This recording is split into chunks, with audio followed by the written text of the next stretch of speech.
Hello, everyone. This is Rosangel Perez with Alan Steinfeld. Welcome. Thank you. Nice to be here with you live again on this strange and significant day, isn't it? Yeah, it's 19 years later, right? A lot of people say that September 11th, 2001 was a pivotal moment because it's an event that touched everyone all around the world in some day. And here we are 19 years later.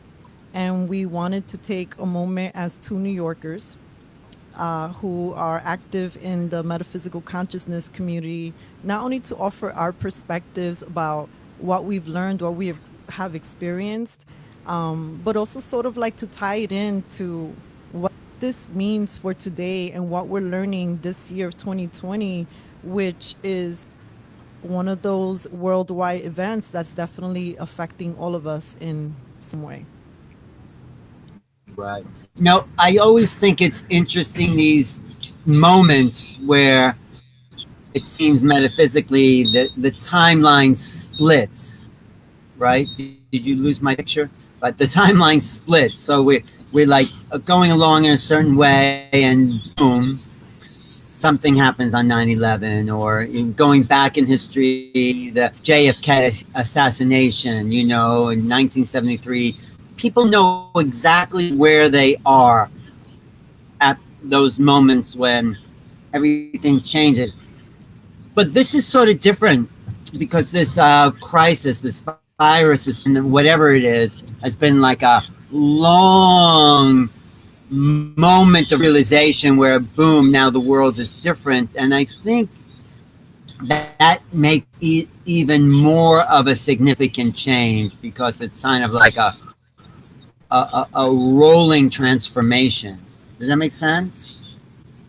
A rolling transformation. Yes, it does make sense, Alan. This is why I wanted to have this conversation with you this morning because um, there are so many reasons why living in this moment today, whether you are old enough for whoever might be tuning into this program to remember how this day affected you.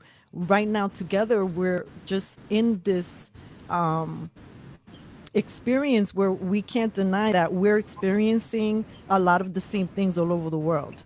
And is this something that is uniting us? Are we being united in our hearts? Is this awakening us? What does this mean for the human being and the collective? And I have to say that before we get deeper into the conversation, Alan, I would love it if it's okay for, I would love to open up with the four directions. I think it's such a Yes, beautiful please, prayer, of course. just a beautiful Yes, prayer do to sort of that. anchor this in. And there's a Yes. version of the Four Directions prayer that is adapted by Vera Deary.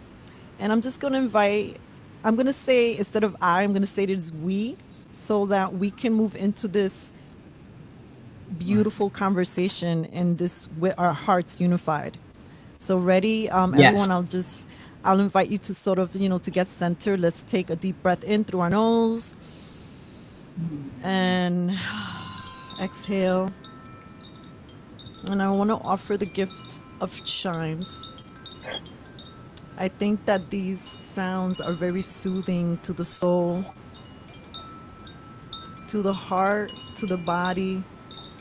So many of us are grieving in some way right now, in many ways, whether we're remembering this day and what it's meant to us and the people that we lost, or how it affected us collectively, or we are just grieving for the many losses and just how difficult this year has been on so many levels. It is testing just about every aspect of us in personally, collectively.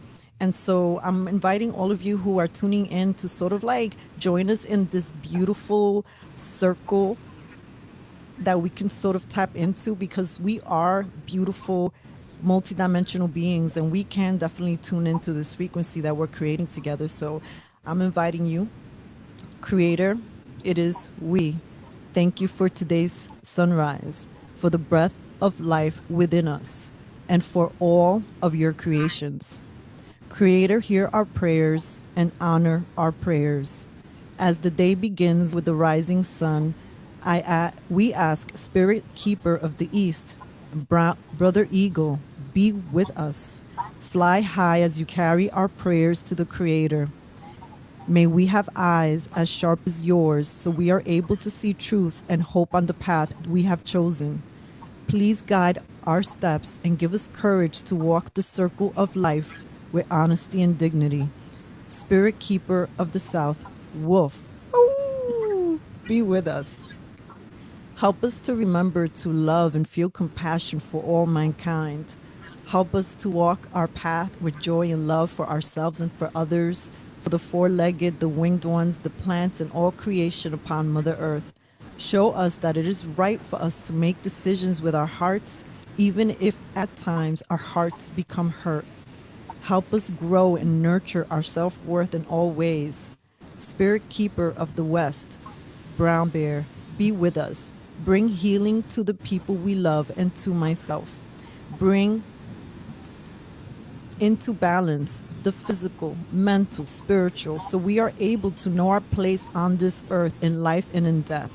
Heal our bodies, heal our minds, and bring light, joy, and awareness to our spirit. Spirit Keeper of the North, White Buffalo, be with us. As each day passes, help us to surrender with grace the things of our youth. Help us to listen to the quiet and find serenity and comfort in the silences as they become longer.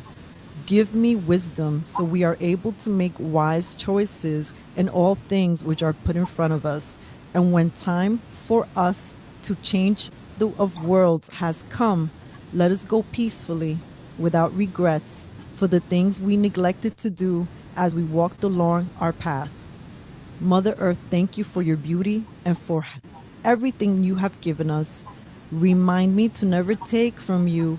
Remind us to never take from you more than we need, and remind us to always give more than we take.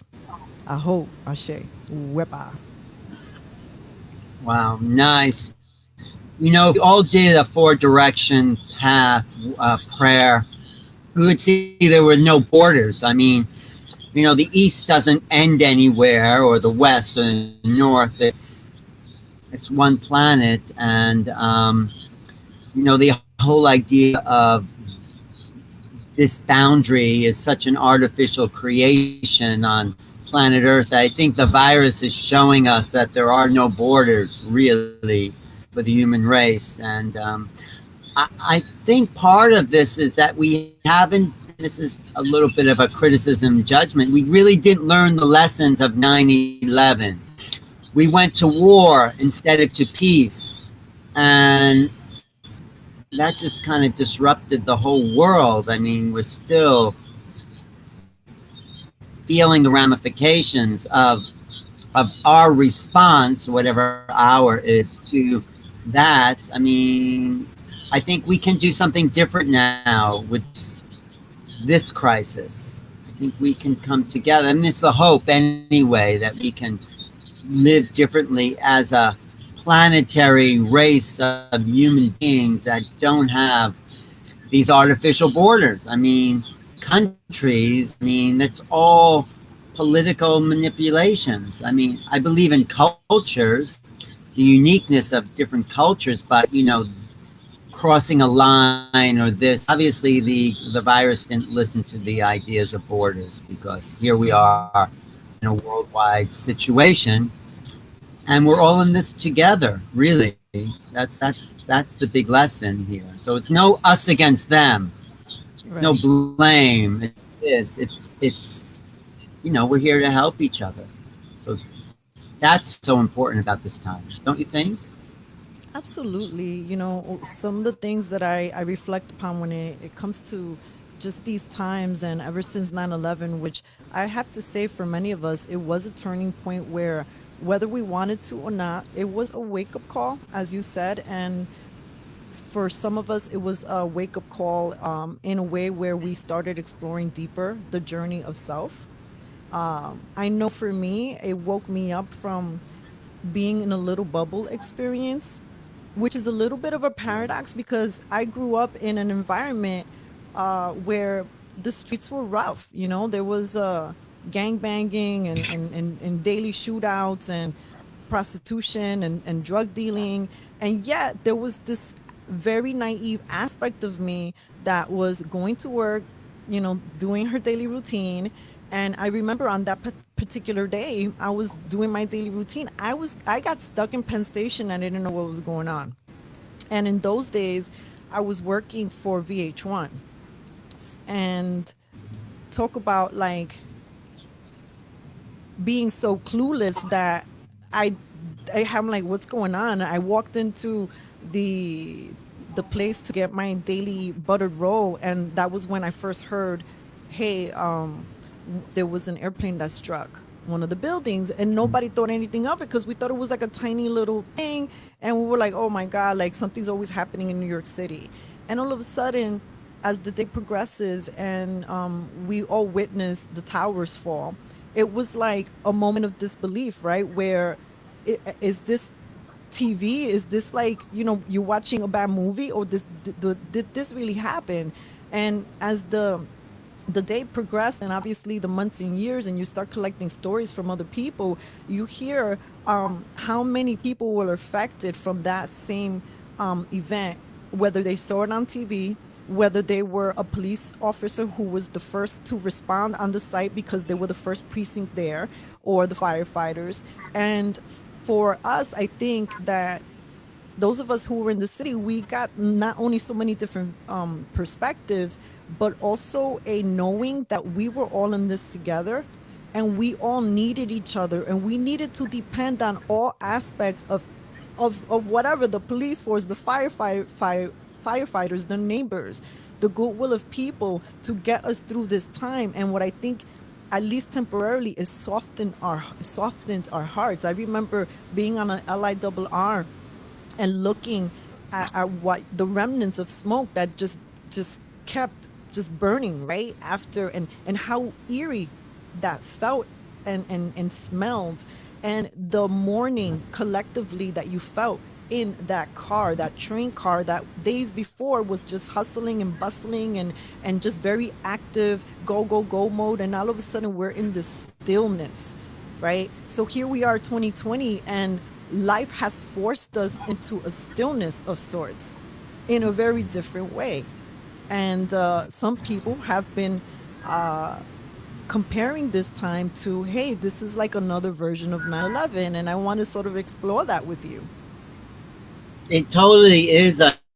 Well, no, I wasn't actually in the city when that happened. You know, I was in Hawaii, and it probably was many hours after it actually happened. Someone woke me up because it's what is it, 6 hours different. And they said, guess what? New York's been attacked, and these planes hit the buildings. And I just went to the nearest television, and I kept watching it over and over again, the towers falling, because you know, it's just so hard to believe that you know, these monoliths just collapsed. And so I just had to keep watching the video over and over just to kind of get that that something big has suddenly changed. And that's what I'm saying. It was like suddenly a new world came into view. It was a new reality. Let's just call it that then. And we're in the same sort of, this is, like I said, it's a more of a long drawn out transformation now. And maybe that's what we need in order to really make a difference with how we're living. You know, what's really important to us, our families, our, you know, the people that we're close to, you know, maybe not just going out and drinking in restaurants, or, you know, shopping for things we don't need, not to put anyone out of business. But what's really important is how we've had to live for the last few months. And I think it's a reset. It's a reset. And well, 9/11 didn't do it, but, you know, something definitely has to change now, because I don't think there is any normal anymore. There's no going back. So I appreciate though how your feelings about that 9/11 event and how it affected you, and what did you learn though? What changed for you after that? I'm just curious. After being popped from my little bubble, so much, right? It teaches you to, at least for me, it started teaching me as I started learning about that inner journey, which meant tapping more fluidly into my intuition. And then one of the discoveries when you start learning about 9/11, you start to realize that so many people dreamt about it. Other people in different fields were saying this was going to happen because they maybe had insight or inside information. And then there was this sort of thing that was measurable, right? Of how our collective consciousness sort of like kind of tuned into each other on that specific day. And I wonder, was that sort of a portal? Did we create a portal into a new world of new possibilities? Because so many people had many awakenings at that point afterwards, right? And Yeah. of course, that was unfolding slowly. And but sometimes those But awakenings, like for some people, it didn't come from a fun experience. It was from this traumatic PTSD event.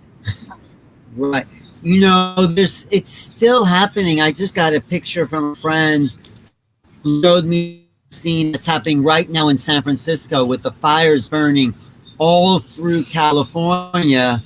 Just that the breathing in that smoke, and it's it's like blotted out the sun. Maybe I share this picture with you because we this is not something that just happened. It's something that's happening now.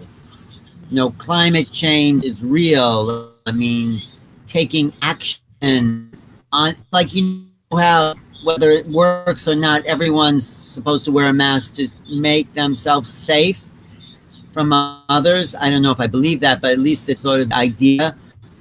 Protect others and not just yourself. Well, what are we doing now to protect the planet, and which is each other? What what can we do? We need drastic plans, because these are just like little warming things. It's like what, you get a sign here, you get a sign, and you just don't listen. You just and keep. Oh, maybe I can show you this picture from San Francisco. Do you get a screen share on this? No. Oh, Um, you do have a. Right. huh, let's try it. I see it. I see you have a screen share. By mine sent me this picture from San Francisco. Let me see if I could screen share this. Um, I was I don't watching know. the reports this morning, and I mean, if we're talking about the sacred breath here, right? And whether or not wearing a mask helps, you are, if you're wearing it, it is depleting your breath a little bit, and that's just science, and that's proven. Now we're experiencing these weather anomalies or these fires, whether it was started by that gender review party or it was started another way, it's still affecting the lives of so many human beings. And but this hasn't been a singular event. There's been so many fires, and really Mama Earth has been speaking, because the storms, the tornadoes, I didn't even know that something like fire tornadoes existed. We had a Yeah. hailstorm not too long ago here in New York. New Jersey had an earthquake a few days ago. Oh, I heard that. Mm-hmm. Yeah. I mean, this is something we need to come together as a planet. Really, this is critical. I mean, I'm not an alarmist, but it seems, yes, this is a record-breaking hurricane season. and the fires in California have destroyed even more than it did before. I mean, this is not an isolated thing that we're dealing with. It seems like it because we're so caught up in our own individual dramas, but Right. this is big. I mean, we need, instead of making weapons, we need governments, if that's who's going to even do anything, to come together, or people, and say, how are we going to handle this divine, beautiful planet that we're living in? What's the best way to live in harmony with the forces of nature? I mean, these are our earth bodies. You're living inside the earth, and you want to take care of that earth and make it look beautiful. And we've been given this really precious material to do the best we can for as many people, and it's just been so distorted, and now we are really facing the consequences of our distortion. We're all responsible. Every time I take a plastic bag from a supermarket, I feel guilty about it. I mean, yeah, but that's one thing, but why aren't the world governments sitting down and saying, we got some serious issues to deal with here, because they work for the people. We elect representatives, that's the word, representatives, to represent us. I mean, it's a little naive understanding of And the politics, because wellness of the community. Right. yeah, At least yes, that's what I think that maybe that's part of one of the awakenings of 2020, where we are realizing that maybe that's not necessarily what is happening. And even though well, the conversation of politics is so, it's always been divisive, but in the last couple of years, I just don't understand how having a political preference can get people just like in violence with other human beings. And that to me, and I think this is why I wanted to have the conversation with you today, is because we both host platforms and we interview people where we're wanting to understand more about their insights and perspectives. And at least for me, Alan, where I've been doing this for 8 years, there are many things that I've changed my mind about, and I think that I, that's the awakening journey. Like, the more information you get, you're like, oh, I didn't know this. Oh, I didn't know this. Like, when I first found out about reincarnation, I got very angry. I didn't want to explore the conversation. It why did you triggered get me angry? immensely. Huh? Why anger? Why did I you get got angry? anger. I got angry at Gary Zukov because I was reading his book, The Seat of the Soul. And I closed the book and I Why was did very you get dramatic angry? about it. Because I wasn't ready to But what? integrate that information into my being. And then I realized Well, over time that that resistance was also informing me. that's good. Your resistance informed you. That's a good way of putting it.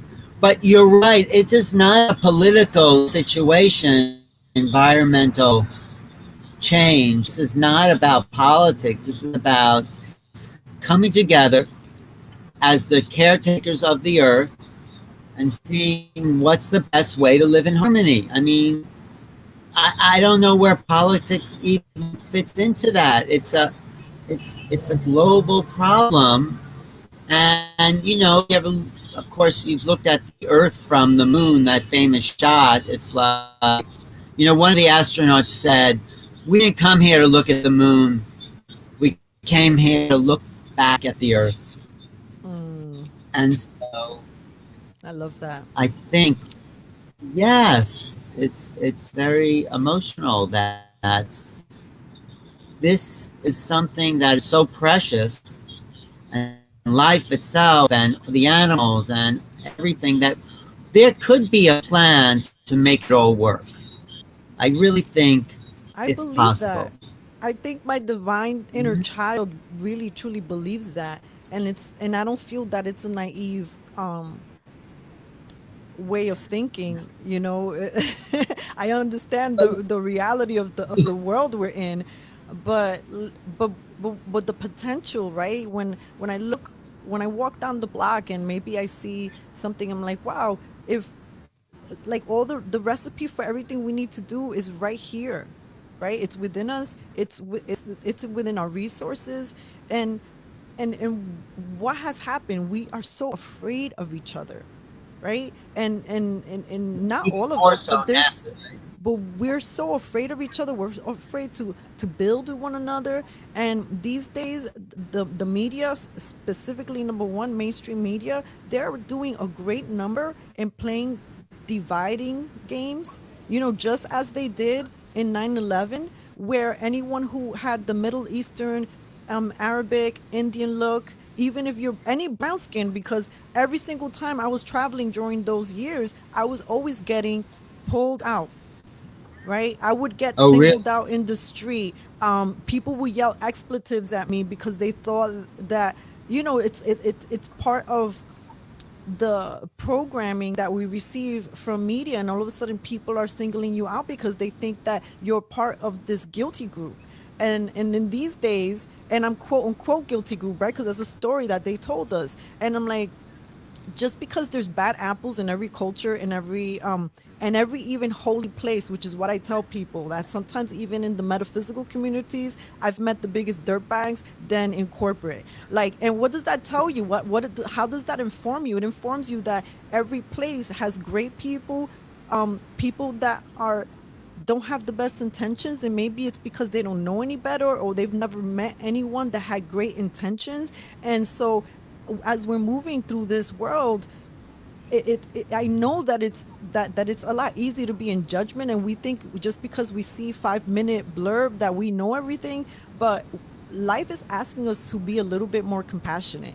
And speaking as a Latina, I have just too many community members that are breaking my heart with some of their point of views that are just utterly racist, divisive, hateful, and it's the same vibration that you are fighting so hard against. And for me, like, this is a time that we need to rise above it. And I'm not saying or suggesting for anyone to forget history or their stories, or things that have happened, because we also need to bring those things forward to heal, right? And be with it. But at the same time, we are living on this precious mama, right? Here, you and I, like, if imagine if I stopped talking to you, Alan, because of the color of your skin, and I chose to look at you like, oh no, and all of a sudden I Am I looked at you, and every real? single time I looked at you, I just gave you all their identities about things that I assume about you that I don't know whether or not they're true. I would lose the opportunity to get to know a friend. Right. No, but you're so innocent, um, Rose Angel. You're so. I mean, you were born that way, where you're just open and you don't have any hate, or you've maintained your purity, just from what I know of you, and that's unusual. You haven't been tarnished by experience, and you just keep opening and opening, and that's a great way of being. But I don't know why everyone's not like that. I mean, I guess they're brought up in more difficult situations and they've reacted. And yeah, I think if everyone was like what you're saying, we wouldn't have these problems. But But here's people what are I will tell angry. you. Oh, Okay. I'm sorry, I didn't mean to cut you off. No, no, no. Please continue. Tell No, me. I will just say, No. just living life on a slower lane these past 10 years, and I feel like I've just been collecting stories from people. And in particular, our youth, the younger generation, a lot of them, the rhetoric that they've been exposed to has been of vibrations that they're responding to with anger and more fear. And a lot of that, as I'm learning, has come from maybe the educational system, and some of the programs that maybe they're being offered that the parents don't really fully understand. Life is moving so quickly and so fast that I understand why maybe life created this reset this great pause for humanity, because there's a lot of things with the way we've been navigating this world that were completely broken. There's a lot of things in how we've accepted the continual perverseness in mainstream movies, Hollywood, and let's not talk about Netflix right now. And I come from that industry, the music television industry. Like I was there one time in a panel when somebody asked me, like, how did I feel to be connected to an industry that just kept sexualizing women? And And what then you're like, what did you say? What did you say about that? what did I say? I mean, it's like it's like it feeds each other. When you do, when you look at the ratings, the most scandalous, sensational things are what people tune into. And so I don't I know know. if this perverseness that we're seeing being pushed in society and how some of the kids are being sexualized, if that's just the formula of like, oh, the most scandalous, the more people will tune in. But when we don't have a pause, like these conversations to say, hold up a second, I had a long work day. I just tuned into Netflix and I'm seeing this. Why is this on? Like who's saying that this is okay? Like um there are times that some of us watch things on TV, and it's because these are stories that I also hear, and they take that to dream time. It gives them nightmares, or they feel like the part of the movie has continued with them, or they're very disturbed by the images, and they have these nightmares of entities. I mean, I've heard the craziest things, and we don't really have the time in these days to talk about all of those things that have just not working in society. Well, everyone's talking now about the new Netflix thing, Cuties. Do you see these? Have you heard about that? That's these 10-year Yeah. olds that are purposely being sexualized through their own intention. I mean, it's so deep. I mean, I only saw a little trailer, but it was kind of gross, and that these young girls are sexualizing their bodies even before there's an awareness of sexuality, so they don't even know what they're doing, and it's a brainwashing, it's a programming.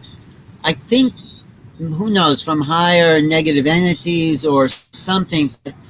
Everyone's talking about this program now because it is kind of gross that and and Netflix is just loving all the attention, I think, and they've done some great things, Netflix, but Right. it's so deep, the whole cultural programming. I mean, people wouldn't be racist, whether they're black or white, if they didn't listen to someone telling them something, or the media, or you know, I if we can stay pure and just meet each other beyond our conditioning and say, oh, there's another part of myself. This is what the prayer the Native Americans would say. I meet another one of myselves, in a different form. And, instead of being afraid of the difference, we can love the difference, because that expands me, the more different culturally, and this I get to learn more about what it is to be human. And that's exciting. I love traveling all over the world and meeting different people and getting into their culture, understanding it, not taking it back and making my own, but just understanding the diversity of people. I think is the gift to such just humanity, and how it shows up in so many different forms, and that's always been exciting, because we're basically all the same. I mean, but on the inside, actually, and how people manifest different dreams in different ways is just remarkable to see and learn from. And, we could take that beyond this planet, of course, if we want to go there and say, how do sentient entities show up and manifest their genius in different ways, or their cosmic cultures in different ways. That also expands us. I'm writing a book now called Making Contact, which is a sort of overview of the whole UFO situation. And the point of view that I take is that these beings that are maybe not earthlings still are equal to us. They're not greater than us. They're not less than us. They're equal in the idea of a soul incarnating in a different form, and meeting them. How does that expand who we are? Because we have to go beyond our conditioning to meet the other in an equal embrace, and that's a greater freedom to who we are. I mean, that's the irony of meeting the ET races. They make us more human, in a sense. They expand our humanity. Just like meeting people from other cultures, they expand us. This is what's so exciting about living in New York, is that, wow, there's people from all over the world right here that I can meet and learn from, and be bigger than I would if I was just this little narrow-minded culture. So we're Aquarians. I think that's sort of the nature of that. Aren't you an Aquarian? No. I'm actually in Aries. Oh, okay. Maybe someone I was talking to. But anyway, yeah. But That's an Aquarian. here's my question to you, Mr. Steinfeld. Now that you brought up the Space Brothers, the Intergalactics, some people, because of the way 2020 is going, and we have already heard from the Pentagon, you're right, releasing these aerial footage of unidentified, what is it, aerial phenomenon?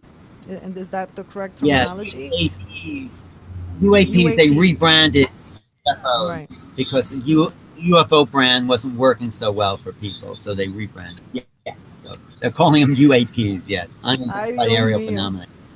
So, one of the memes going out there is like, what's next in 2020? Is are we going to finally have the revelation everybody's been waiting for, where it's like an undeniable huge sighting? Of course, people say that's been happening, which I also agree with.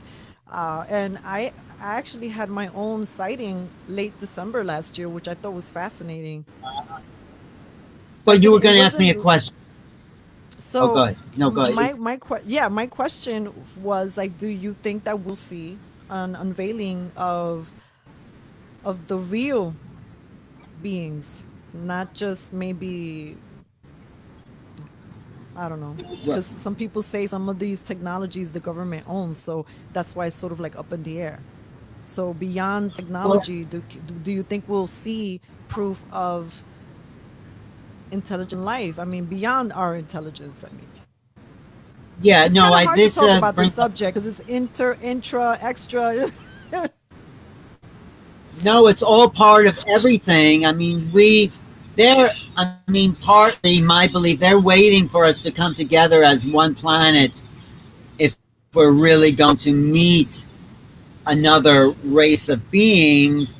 How could we have such differences within our own human race? You're a shade darker than this or lighter. It's like when you meet beings really different, then we'll realize how much similar we are.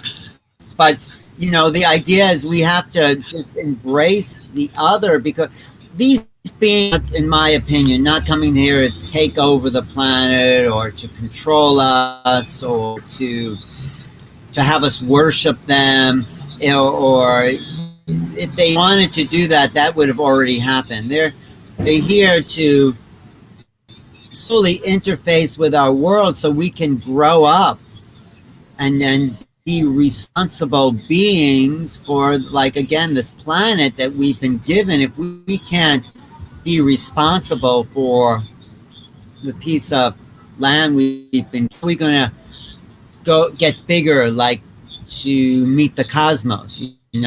We have to. So they're waiting, I think, and who knows, they're waiting for us to. and we haven't shown signs of that. So we're being tested not by them, but by our own unconscious. So I think it's a very slow process. There have been a lot more sightings this year all over the planet. I just talked to this pilot from, well, he flies for the United or Emirates. I'm going to have him on my YouTube show where he talked about seeing this light in his airplane as a pilot, and then he starts to get downloads and awakening process of how to be more compassionate, more loving, and it's directly from the T's. So he says. So, and they say they want us to be the human beings that we can be, which means compassion and loving and non-judgmental if it's possible. There's so many levels within culture, every culture, that I think it's up to each person, like wearing a mask, supposedly helping, protecting others. We have to each do something. Not that I totally believe the mask thing, but we have to each do something to make this planet a better place. And that might just be like the Dalai Lama says, kindness, my religion. I mean, I'm working on that too. Oh, there's times where I get impatient and, but they really are saying it's up to you. If you want to meet us, you have to make an effort to be different beings in a good way. That's what I feel. So, yeah, they're just hanging out and saying, okay, humans, we're here, but you're not seeing us because you're so wrapped up in your own little dramas that's all you care about yourself, that separates us from the rest of this great galactic environment. So we have a lot to Yeah, deal with until we Alan, want. They don't want us that's to. very interesting that you just What chose those part? words to be What so which caught up words? in your little dramas. Because Yeah. remember, I told you I had a sighting. I was caught up in my own Yeah. little drama when What was I drama? had that sighting. Well, it was just, when you just have those days where you just feel like beat up by life. And I was just feeling like I was just feeling like mourning, like I just hit the wall. And I'm like, I felt a sense of exhaustion at the same time. And this was December 2019. So I had just done an event and I'm walking home. I'm dragging my little suitcase because I had done a little tabling event. And I'm walking back because I know I needed to walk. But I am walking moping, looking at the floor, just feeling all so sorry for myself. And then I had this little like insight: take a deep breath in and just at least feel the breath. That will always make you feel better, right? So when I took a deep breath in, I exaggeratedly went so far up that I looked up at the sky and I saw a ship I've never seen in my life. In terms of like the way it was shaped, that I tried to draw it, but like I would What say from what did it look like though? What did the ship look like? the ship. Okay, so the ship, I didn't see any lights. It looked like it was brownish. It seemed from my vantage point that it was, I mean, it was huge. It was like long like this, like, and it looked like it could be maybe two or three airplanes long. And then then it had two little spikes like this, and that looked like it could be the size of a little airplane. The little spikes, so it's down like this, like that's real skinny, but in the middle it had what almost looked like an upside down McDonald's M. It was weird. And it was silent. Of course, it like a lot of people say when they have a sighting, where is everybody else so you could scream so that other people can have that sighting with. I found myself on a desolate block in Brooklyn. There Where was were you? maybe, Which I was in Brooklyn. in Brooklyn? I was in Brooklyn walking by some residential houses and there were absolutely no lights on that block. So when I looked up in the What time sky, of day? What time of day it was nighttime. It was was just turning into nighttime. So it was like, well, in December it gets dark fast. So it was already like 5, 6 o'clock. And what was even more interesting is that I was listening to a YouTube channel and they were talking about in intelligent life. They were talking about UAPs and having experiences. And here I am. I have this experience, and it automatically took me out of my woe is me, I feel bad, to what the heck was that? And Well, I think that's what we need, yeah, to wake us up. But yeah, go, and right, to what were wake you you saying? up. And my feeling was, when I looked at it, was that I witnessed something that was very ancient. I don't know if it was something that was just visually in my dimension and then it left. But I saw it. It was really quiet, just gliding towards the sky. And I am grateful for having had that experience. There's a part of me that doesn't believe it happened, but I do understand what you mean, that something so big like that can shift you from the suffering that we're all experiencing right now. And as we start winding down this conversation, I kind of wanted to sort of move into maybe some self-care little tips that we can offer the community, that could Yeah. be helpful during this time.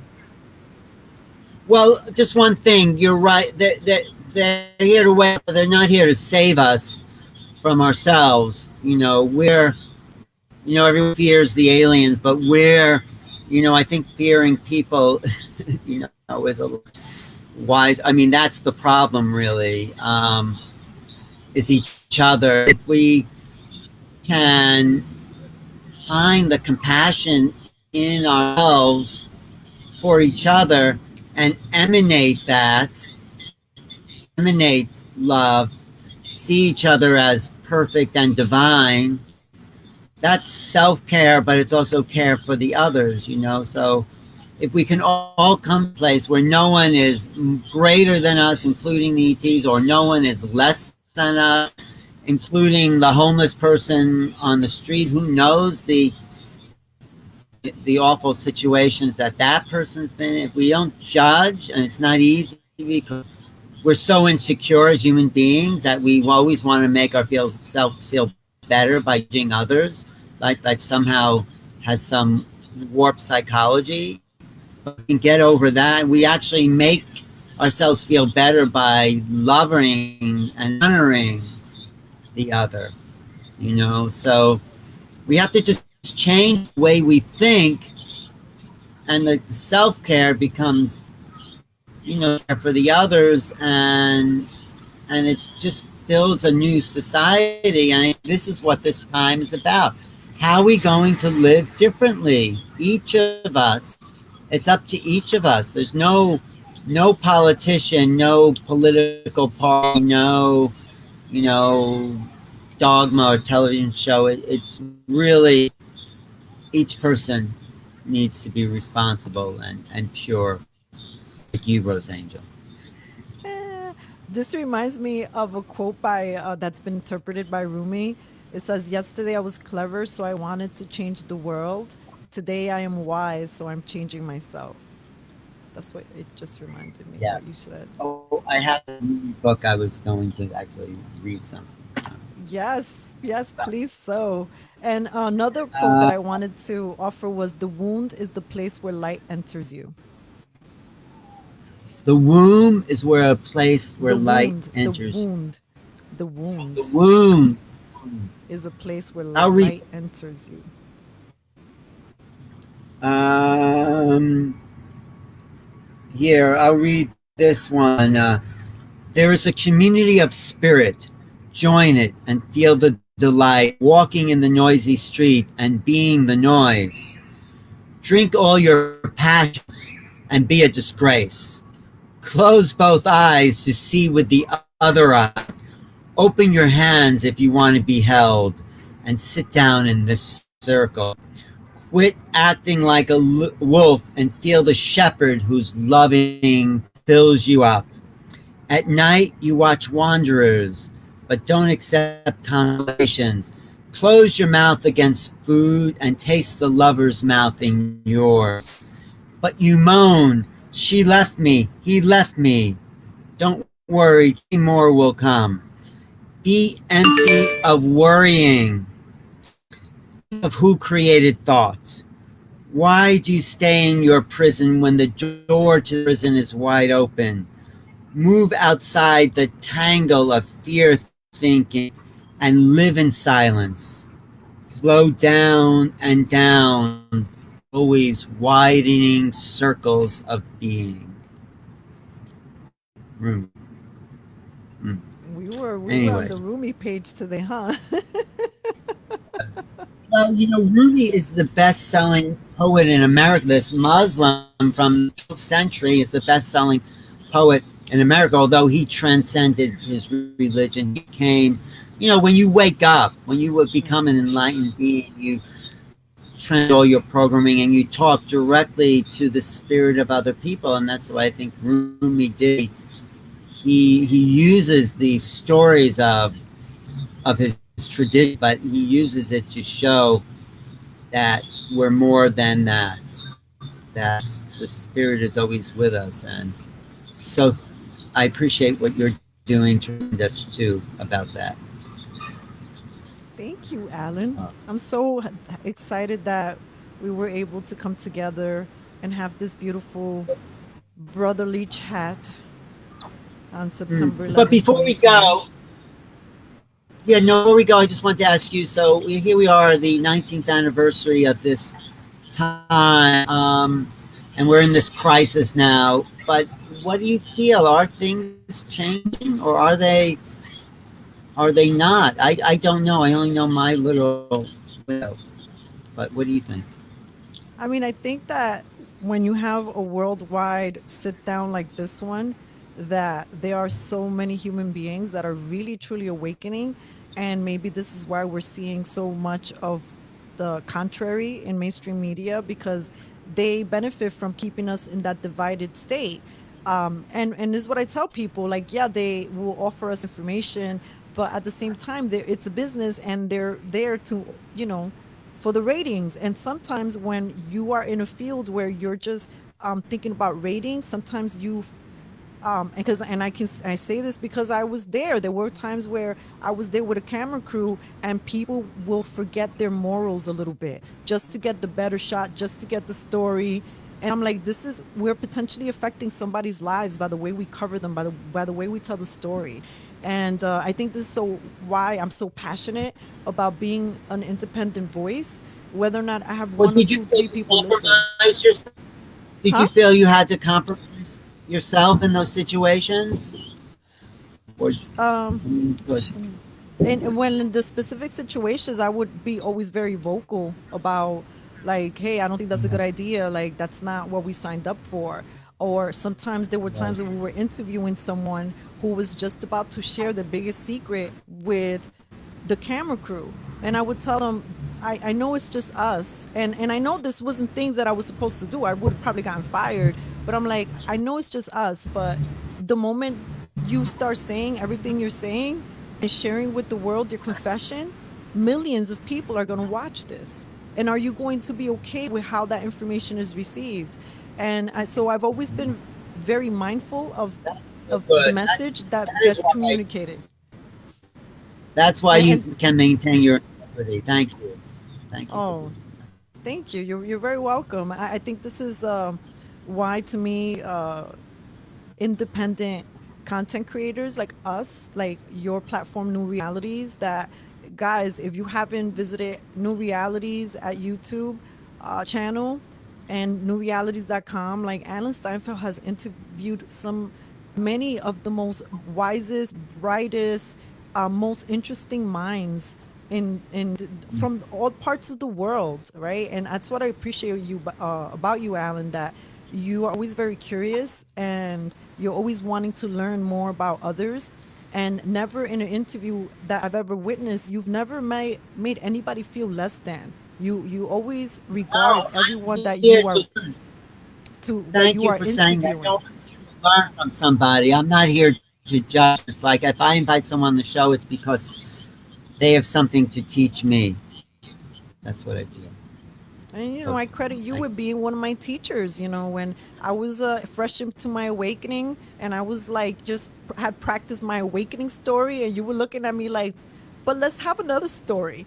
I want to learn the story of you now. What are you interested in doing? What do you want?" And at the same time, it shocked me because I was like, "A new story?" and then at the same time it excited me, and in that way you've been instrumental to my life, and I don't forget that. I share that with the community over the years, because I think that teachers come in all shapes, colors, sizes, and economical backgrounds. And had I been someone that was just born and be like, well, I only want to mix with people who look like me or people who are poor like me, then I'm not allowing myself to experience the richness that being in this earth offers us. Like, we are potentially, we can create heaven here on earth. It's not silly to Yeah. think that, because we, all the resources are here. So as Yeah. we wind down, my Absolutely. little heart is just in that prayerful state for all of us. Well, you're right. Richness of other people adding to us is what I've been looking for and finding. Talking to you, I love being a guest on Cafecito Break, you know, and because you bring out a different part of me, so you, because of who you are, and this is paradise. I mean, it is when we decide it will be. It really has that. This is not a fantasy or some idealistic understand. We could create. We have the resource. You're absolutely right. We have the technology. We have, you know, the food supply to feed everyone. We have the ability to house everyone. We it's you know, I don't want to blame anybody for not doing this, but I do think the corporate elite are want to maintain their money and their control, and that's a whole other conversation. But Yeah, and big tech, the, like that's part of oh, the one of the things, right? When when you asked me earlier, what is my fear? Like, yeah, I have this hopefulness, but sometimes when I go into dream time, or I just see the trends of how quickly we have just adapted to this, right? To life on the screen, how so many people are saying, oh, guess what, like, we don't, more people are finding it much easier to connect online, but that will never replace the human to human connection, and how divine that is, and how healing and rejuvenating that is when you are in a room with people charged up in the same way. Like, it really changes a person, in a different way. And that's how I feel like we can create heaven on earth each time, when we're with like-minded people who light us up, and in those beautiful harmonious ways. And for me, I feel like this is a beautiful time where the divine feminine and masculine is rising and awakening in many of us.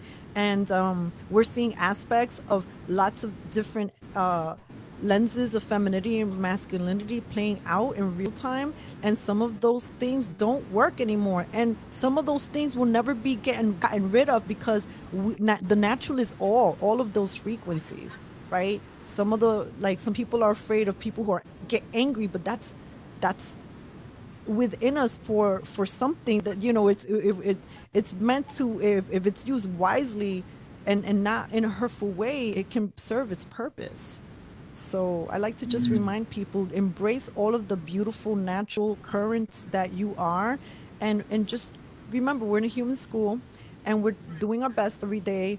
And maybe you messed up yesterday, today hopefully we can take another step to be a little better. I mean, that nobody's perfect, nobody's perfect on this planet, but we can really try our best to be a little bit better for ourselves and for other people. yeah, we're hopefully you're right, learning from our mistakes or our unconscious behaviors or our unaware patterns, and you know, if we can reflect each other for the beauty of our intention, you know, what we're really intending, which is peace, then we can change each day to be a little better. And I love that's that. the hope. This is what, and we're going to extreme times like 9/11 or these last 6 months. Can you believe it's been like 6 months? Isn't that weird? 6 months of this, of the world going down this timeline, but it's like fasting. It's like quarantining yourself, like in meditation for Imagine if we all had that chance to meditate for 6 months, and which is Right. like part of the intention here, how different we would be if we could just sit. I've tried to do this more than ever. Sit with, I mean, there were days I didn't leave my apartment and just were with myself. And I found my company actually not so bad, you know, because I was always trying to go to places and meet people, but no, just being with myself. That's okay. I actually enjoy what I'm enjoying. You know, I mean, it's a little silly, but you know, I No, I don't. get I it. did. I I didn't need the understand. I think it's program. beautiful. The programming that, oh, we got a little love from the Brooklyn community here from Alex Perez. She sent me. Oh, thank Anyway, no, you. I didn't need all the stuff that I thought I needed. You know, the parties and the gathering. The meet. I mean, but of course, I've been on Zoom about 5 hours a day. But you know, But that's I have been something seeing else. you, an active little bee, But, an active little uh, bee, just but lighting my up the world. curiosity hasn't changed. But the inner journey really is the journey. And that's this, I think this time has helped everybody get to know that a little more. That's and that has to make a change in the world somehow. It will make a change. And so thank Are you? you, Roseanne. Thank you. You know what? I'm gonna wrap up with a Rumi quote, right? And this is for. I'm dedicating this to all the magical children of the world, which is everyone. And it says, "Out beyond ideas of wrongdoing and right doing, there is a field.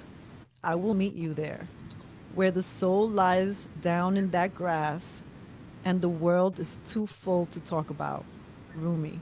So we can go into that place, community, and little by little create that heaven on earth with ourselves and with our loved ones. Mm, Alan, any thank wrap up comments? Yeah, it's just that your vibration is helping to lift the planet because you still look at the world. Of course, I don't know you that well, but you still look at the world through that innocence and that potential, and you're holding a vision of what's possible. So, thank you for being that. Thank you, Alan, for being you. Any any words as we wrap out this beautiful Yeah, conversation today?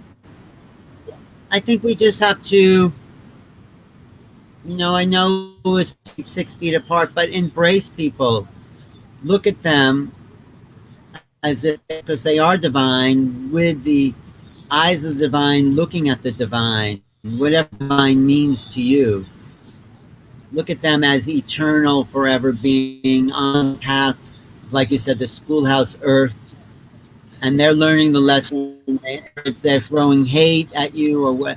Well, that's their path of awakening, whatever it is. We're all on a spiritual journey, whether we know it or not. And I think eventually we'll all wake up.